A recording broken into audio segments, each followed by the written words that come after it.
In this video, we'll be looking at the standard normal distribution. So standard normal distribution is a normal distribution and it has all the same properties. However, it is called standard as it satisfies some particular conditions. So the two particular conditions it satisfies is that firstly, that the mean is always equal to 0. So firstly, you can see on this graph that the mean is equal to 0. So that means the mean, the median, and the mode are also equal to 0. And if it doesn't equal 0, then it doesn't satisfy and is not classified as a standard normal distribution, though it still may be a normal distribution. So the mean is at 0. And the other feature is that the standard deviation is equal to 1. So that means that the spread is always constant. So you can think about that as like constant. Spread. And then this means that the standard normal distribution is only one type of distribution as such. It's only one type of graph. And it is useful as even though it only has one type of graph and there's not many things that would exactly satisfy a standard normal distribution unless you deliberately made it so, it can be a normal distribution can be converted to the standard normal distribution. And due to these features, it is quite easy to calculate probabilities and other properties of the standard normal. So you could convert it to standard normal, calculate it, and then convert it back, and it is often easier than just calculating it straight off. So you remember the formula for a standard normal distribution is fx equals 1 on theta square root 2 theta e negative a half x minus theta x minus mean over theta and squared. Then we can say that we now know that the standard deviation is equal to 1 and the mean is equal to 0 for this distribution. So we can say that fx for z is equal to 1 on square root 2 pi times e to the negative a half z squared. And instead of having x, we now have z. But you can see that x minus 0 over 1 is just equal to x, but now we're talking about z rather than x. So with regards to notation, the normal distribution is x, this squiggly line n, then you have the mean and the standard deviation squared. However, when you're talking about the standard normal distribution, you have z, the squiggly line n, 0, 1 squared. But 1 squared is just 1, but you can see that these are just the mean here, and these are just the standard deviation. However, you do have to have z instead of x, so there's the difference. Now, an important thing to notice is that the standard normal distribution is only useful when you're looking at a normal distribution.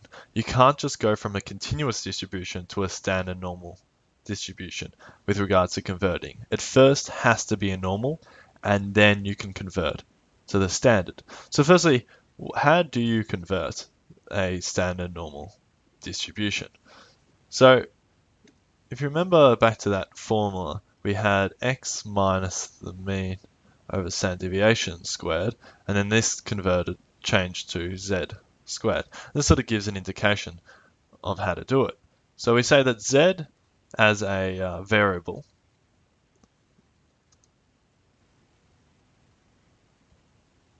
is equal to x minus the mean over the standard deviation, where x is a variable as well. So the reason why I'm saying it is a variable is that if we have a standard normal distribution, so we have x is equal to the n, whatever the mean is, let's say 3, 2, so yeah, 2 squared, so the standard deviation is 2, because you put the variance here, that's why it's 2 squared. Then you can convert whatever an x value, so let's say x equals 5, from this distribution to the z distribution by going z is equal to 5 minus the mean, which is 3, over the standard deviation, which is 2, and that gives us 2 on 2, which equals 1.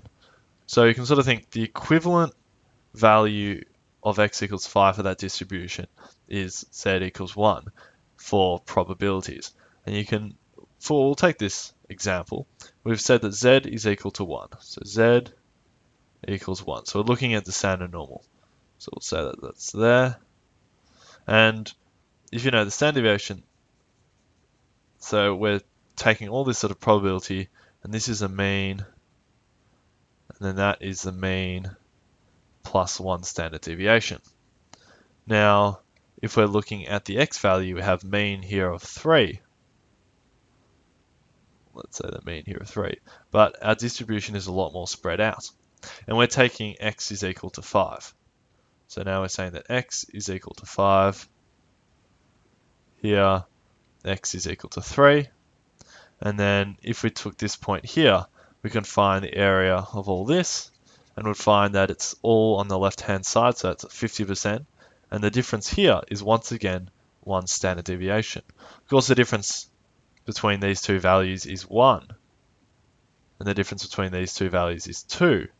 But you have to remember that the standard deviation of the orange one is 2, whilst the standard deviation of the standard normal is 1.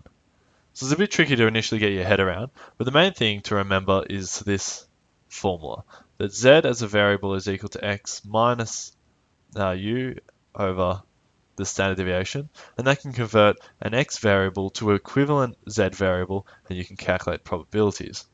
Now, if it is these are typically tech-active questions, and you can calculate normal distributions using a calculator. Of course, it changes with all different calculators, but it is extremely important for you to find out how you can calculate them and know how the syntax works, so know how to input the different values. So typically you would input the standard deviation, the mean, and then you'd be able to input such as an x value, and it could calculate what the probability is for, let's say, one side of the distribution. Then you can calculate the other side by going 1 minus. And this is extremely useful, so it's important that you look in the calculator, find out how to do problems such as this where you can use the calculator. Now moving on to a question, which is just converting from one to the other. We'll see that x is a normal distribution with mean 14 and variance 4. Z is a standard normal distribution. So we have to find m where if the probability of x being greater than 18 is equal to the probability of z being greater than m. So we have a distribution here, so an orange one. Obviously, I'm going to draw it very rough, where we have somewhere here we have 14, we have a distribution, we have 18, and we want to find that this area here, we need to find an equivalent value of m such that these two probabilities are equivalent. And once we've got that, we can just calculate this, and then we would know the answer to this probability. So we need to find out what is the value of m. So we can get our formula out. So just write it down. So z is equal to x minus the mean over the standard deviation for a particular value, and then we sub the values in. So z is equal to x, the mean. Firstly, we're talking about the x actual value, so that's 18. Then minusing it from the mean, which is 14, and then that is over the standard deviation. So the standard deviation is equal to 2, and that's because the variance is 4. And that's a really quick thing always to make sure that if they give you the variance or the standard deviation, because if you put over 4, you get the wrong answer. So therefore the standard deviation is equal to the square root of 4, which equals 2. So you can divide that by 2. When you get that z is equal to 4 on 2, so z is equal to 2. Therefore m is equal to 2. We can show that the probability of x being greater than 18,